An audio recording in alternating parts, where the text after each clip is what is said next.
Good morning students, मैं Chaudhary Motaram Mir memorial ETT institute 5 NRD Nirvana Suratgarh से class DLED first year subject Indian society and education. जो हमारी last class थी उसमें हमने मेघालय का विवरण पत्र के बारे में चर्चा की थी। मेघालय का विवरण पत्र, और आज की जो हमारी क्लास है उसमें हम आधुनिक शिक्षा के प्रसार में भारतीयों की भूमिका के बारे में चर्चा करेंगे कि आधुनिक शिक्षा का जब प्रसार किया गया तो कौन कौन से ऐसे भारतीय थे जिन्होंने अपनी महत्वपूर्ण भूमिका का निर्वहन किया।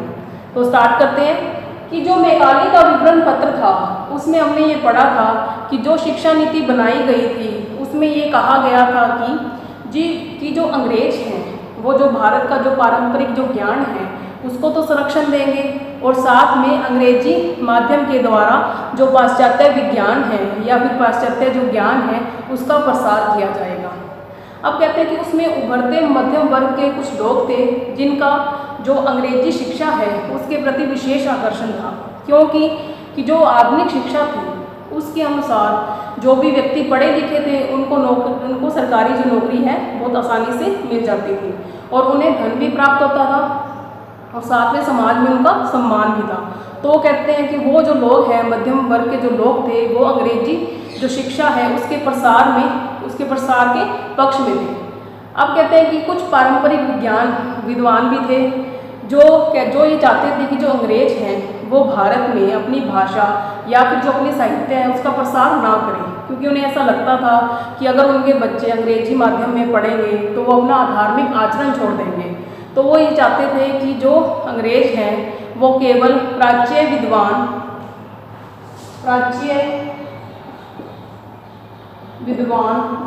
और जो राजकीय संस्थाएं हैं उसको राजकीय संरक्षण दें और साथ में जो भारत का जो भी पारंपरिक ज्ञान है उसका ही प्रसार करें।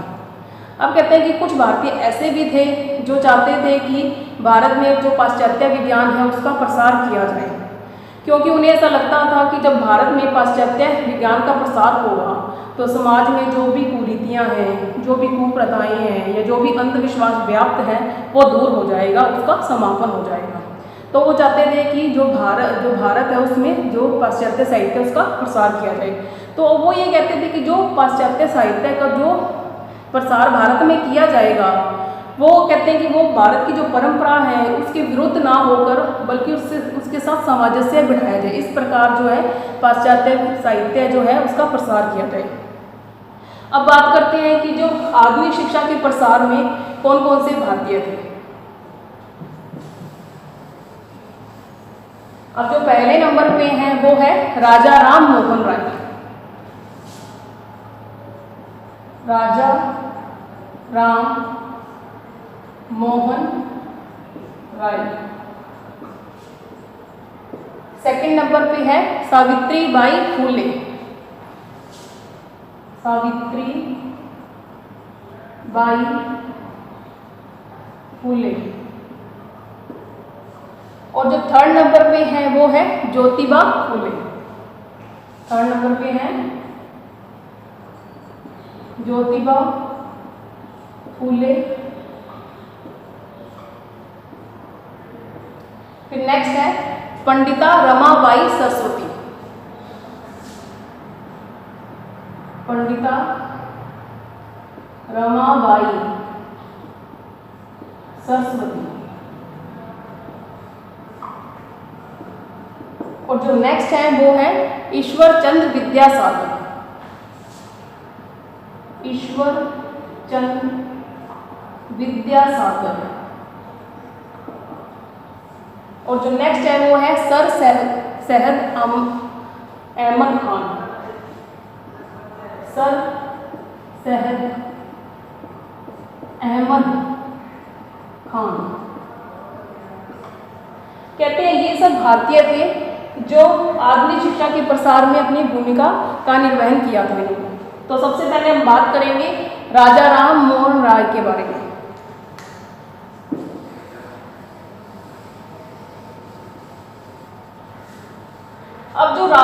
मोहन राय हैं उसके बारे में हम सभी जानते हैं कि जो राजा राम मोहन राय थे उनकी शिक्षा के प्रति विशेष रुचि थी। वो अरबी, फारसी और संस्कृत भाषा के ज्ञाता थे। अरबी, फारसी और संस्कृत, साथ में इन्हें कुरान और सूफी साहित्य का भी ज्ञान था। कुरान और सूफी साहित्य,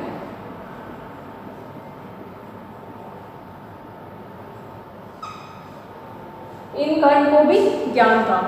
फिर बात करते हैं कि जो 1796 में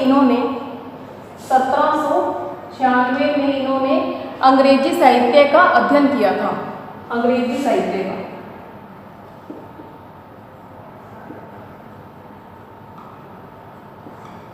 इन्होंने न्यू एंड ओल्ड टेस्टामेंट,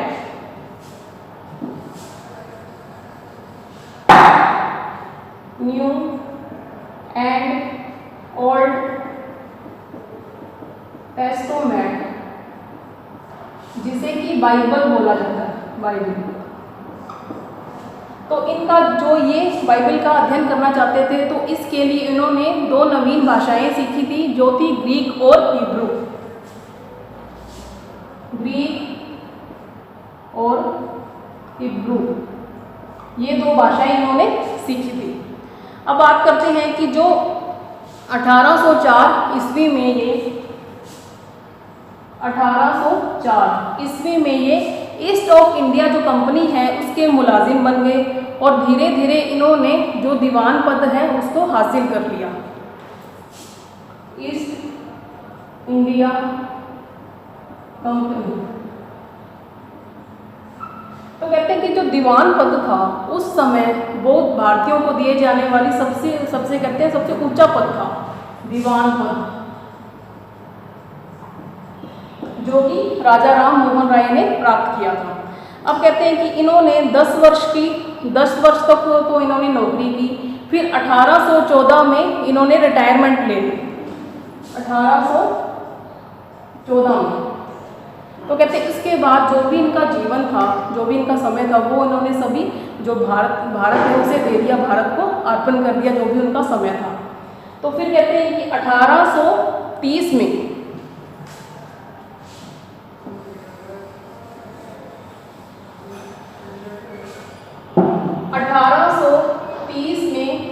जो मुगल बादशाह है उन्होंने इन्हें, राजा राम मोहन राय को, इंग्लैंड का राजदूत नियुक्त किया। इंग्लैंड का राजदूत। तो कहते हैं कि उस समय जो इंग्लैंड में जो यूरोप के जो भी नए विचार चल रहे थे, यूरोपियन जो विचार चल रहे थे या फिर यूरोपियन जो आंदोलन है उसके वो चल रहे थे, तो कहते हैं कि जो राजा राम मोहन राय वो उनका हिस्सा बने। वहाँ पर इन्होंने ईश्वरवाद, तार्किकता, मानवतावाद,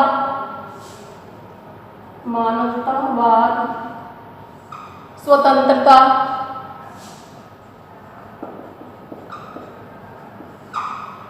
और जो महिलाओं के अधिकार हैं, महिलाओं के अधिकार, कहते हैं कि ये जो भी बातें हैं या जो भी इसके प्रमुख जो विषय हैं, इसके प्रमुख वक्ता जो थे वो राजा राम मोहन राय थे, वक्ता। ठीक है, अब तो ये तो हो गया इनका जीवन परिचय के बारे में बात। आगे हम बात करेंगे कि शिक्षा के क्षेत्र में इन्होंने किस किस प्रकार से योगदान दिया।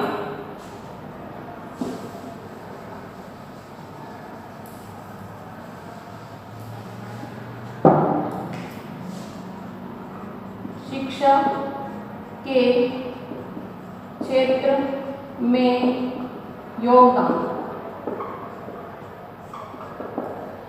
अब कहते हैं कि जो राजा राम मोहन राय हैं ऐसे भारतीयों में से एक थे जिन्होंने तर्कवाद, मानवतावाद और जो पाश्चात्य साहित्य है उसको जो भारतीय परंपरा है उसमें आत्मसात करने का प्रयास किया कि जो भी ये चीज़ें हैं, जो तर्कवाद है या फिर जो मानवतावाद है, उसे जो भारत की जो भी परंपरा है उसके अंदर लेने का प्रयास किया।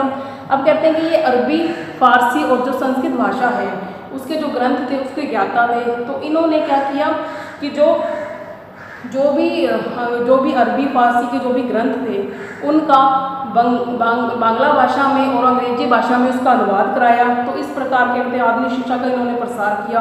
और दूसरी ओर इन्होंने क्या किया कि जो भी आधुनिक शिक्षा थी उसके जो भारत की जो भी भाषा थी उसमें उसको अनुवाद करवाया ताकि जो भारतीय हैं वो आधुनिक शिक्षा को पढ़ सकें। तो कहते हैं कि जो जैसा कि हम सभी जानते हैं कि जो राजा राम मोहन राय हैं उन्होंने जो हमारे समाज में जो सती प्रथा का जो प्रचलन था उसका उन्मूलन जो है वो राजा राम मोहन राय के द्वारा किया गया है। तो कहते हैं कि जो राजा राम मोहन राय थे वो कि हमारा जो भारत देश है उसे एक ऐसे राष्ट्र के रूप में विकसित करना चाहते थे जहाँ पर किसी भी प्रकार की जो कुरीतियाँ हैं या कुप्रथाएँ हैं वो ना हो। तो इसके लिए जो आधुनिक शिक्षा थी तो उन्होंने सोचा कि जो आधुनिक शिक्षा है उसे एक माध्यम बनाया जाए, एक साधन बनाया जाए ताकि जो हमारा ये समाज है या जो हमारा भारतवर्ष है उसमें जो भी प्रथाएं हैं, जो भी मतलब अंधविश्वास है उसका समापन हो सके। तो कहते हैं कि इस प्रकार उन्होंने आधुनिक शिक्षा का प्रसार किया। फिर जो भारतीय हैं उनको इन्होंने ये बात बोली कि उन्हें अपनी जो अलगाव की जो नीति है, जो अलग होने की जो नीति है उसको त्याग देना चाहिए और जो पाश्चात्य ज्ञान है उसको अर्जन करना चाहिए। परंतु वो ये नहीं चाहते थे कि जो पाश्चात्य विज्ञान है उसका आप अंधा अनुकरण करें, बल्कि उसको सोचें, समझें, विचार करें, बुद्धि के आधार पर ही जो पाश्चात्य विज्ञान है उसका अर्जन किया जाए। फिर कहते हैं कि जो राजा राम मोहन राय थे उन्होंने जो सरकार है उससे अनुरोध किया कि जो प्राच्य शिक्षा पर संबंधी जो भी योजनाएं हैं, प्राच्य शिक्षा संबंधी परियोजनाएं, जो परियोजनाएं हैं उसका परित्याग किया जाए। क्योंकि जो सरकार जो प्राच्य शिक्षा संबंधी जो भी परियोजनाएं बना रही थी उसका परित्याग करे, उसकी जगह जो पाश्चात्य ज्ञान है या फिर विज्ञान का प्रसार किया जाए। पाश्चात्य विज्ञान का प्रसार। फिर कहते हैं कि जो राजा राम मोहन राय थे उन्होंने खगोल विज्ञान, ज्यामिति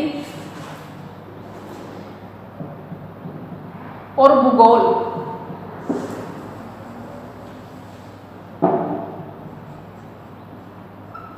विज्ञान, ज्यामिति और जो भूगोल इन भाषाओं में जो भी पुस्तकें लिखी हुई थी उसका अंग्रेजी भाषा और जो बांग्ला भाषा है उसमें अनुवाद कराया। इस प्रकार इन्होंने जो आधुनिक शिक्षा के प्रसार में अपना महत्वपूर्ण योगदान दिया था। और जो राजा राम मोहन राय है कहा जाता है कि इनके बारे में कि ये पद्य के प्रथम लेखक थे, पद्य के प्रथम लेखक। फिर कहते हैं कि इन्होंने अपने खर्चे पर कई विद्यालय खोले गए जहाँ पर जो भारत की पारंपरिक जो ज्ञान है और उसके साथ जो पाश्चात्य विज्ञान है उसका समावेश किया गया। तो ये तो बात हुई राजा राम मोहन राय के बारे में। आगे हम बात करते हैं सावित्रीबाई फुले के बारे में।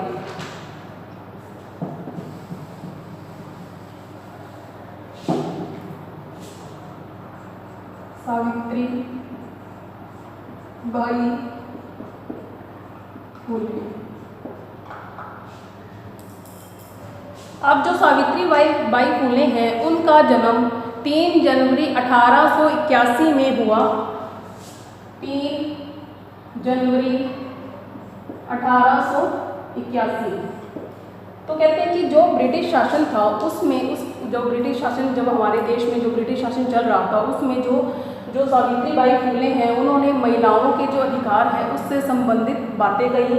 उन्होंने कहा, उससे संबंधित जो बातें उन्होंने कही। फिर कहते हैं कि जो सावित्रीबाई फुले हैं वो जो भारतीय लोग हैं उनके द्वारा जो भी पहला जो बालिका विद्यालय खोला गया उसकी प्रथम शिक्षिका जो थी वो सावित्रीबाई फुले थी। प्रथम बालिका विद्यालय खोला गया उसकी जो प्रथम शिक्षिका थी, ये प्रथम शिक्षिका। फिर कहते हैं कि जो ज्योतिबाई फूले हैं, इनके संयोग से इन्होंने पढ़ना लिखना सीखा। फिर जो शिक्षण प्रशिक्षण संस्थान है उसमें ये इन्होंने प्रवेश लिया और एक विशेष जो योग्यता है वो ग्रहण की। फिर कहते हैं कि उसके पढ़ाई पूरी होने के बाद इन्होंने 1848 में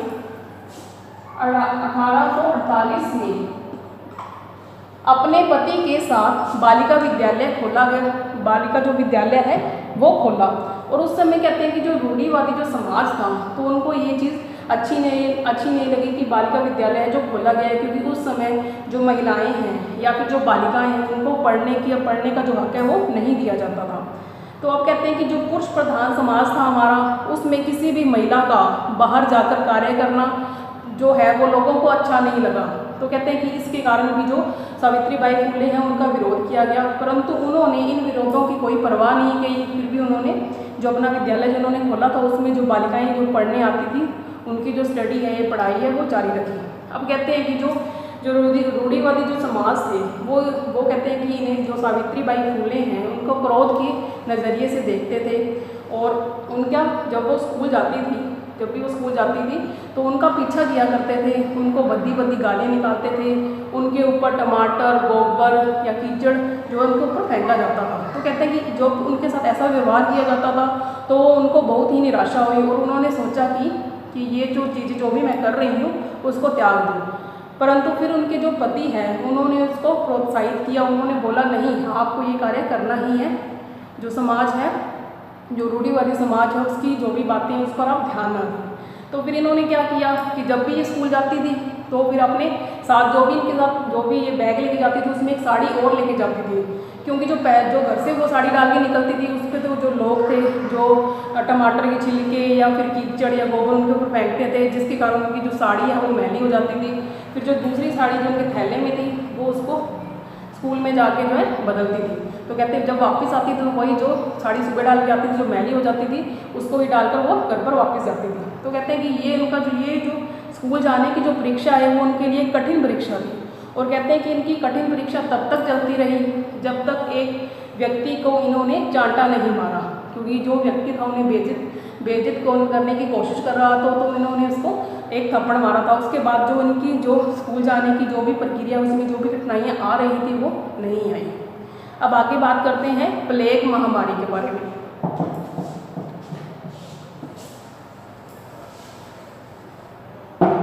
प्लेग महामारी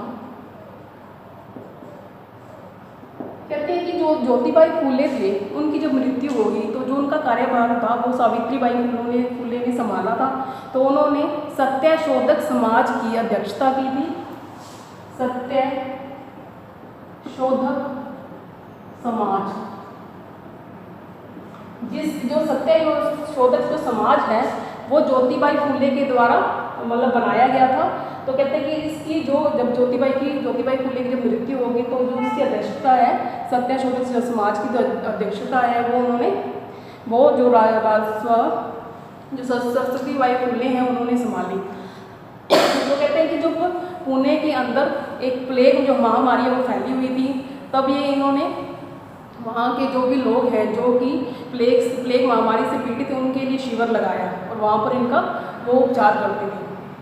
फिर कहा जाता है कि जो एक दिन में वो कम से कम 2000 बच्चों का खाना बनाया करती थी प्रतिदिन। और उसके बाद इनकी कहते हैं बच्चों की सेवा करते करते उनकी 10 मार्च 1897 को इनकी मृत्यु हो गई।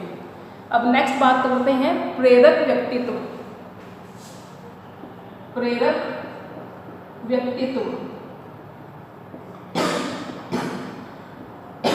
अब कहते हैं कि जो सावित्रीबाई फूले थे वो माली जाति से बिलोंग करती थी। तो कहते हैं उस टाइम किसी भी महिला का खुलकर इस तरह से विचार व्यक्त करना एक बहुत बड़ी बात समझी जाती थी उस टाइम, क्योंकि जो महिलाएं हैं उनको कोई भी हक नहीं दिया गया था उस टाइम। तो फिर कहते हैं कि इन्होंने जो ये सावित्रीबाई फूले थे वो प्रथम महिला शिक्षक थी। प्रथम महिला शिक्षिका, प्रथम कवयित्री,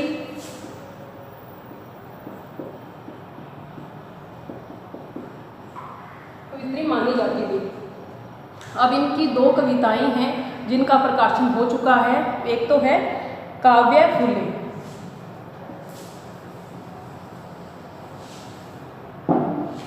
पहले नंबर पे है काव्य फूले, और जो सेकंड नंबर पे है वो है बावन कशी सुबोध रत्नाकर। ये जो दो कविताएं हैं जो इन्होंने सावित्रीबाई फुले ने लिखी थी और जो प्रकाशित भी हुई। तो ये थी सावित्रीबाई फुले का तो हमारे उनका जीवन परिचय के बारे में बात करी, और हमने इनके जो भी शिक्षा के क्षेत्र में इन्होंने योगदान दिया। तो जो आज की क्लास थी उसमें हमने राजा राम मोहन राय के बारे में और सरस्वती और सावित्रीबाई जो फुले हैं उनके बारे में उनके जीवन परिचय और शिक्षा के क्षेत्र में उन्होंने किस प्रकार सहयोग दिया उसके बारे में चर्चा की। जो नेक्स्ट, अभी ये टॉपिक कंप्लीट नहीं हुआ है, जो नेक्स्ट है उसे हम नेक्स्ट क्लास में करेंगे। Okay student, have a nice day, thank you.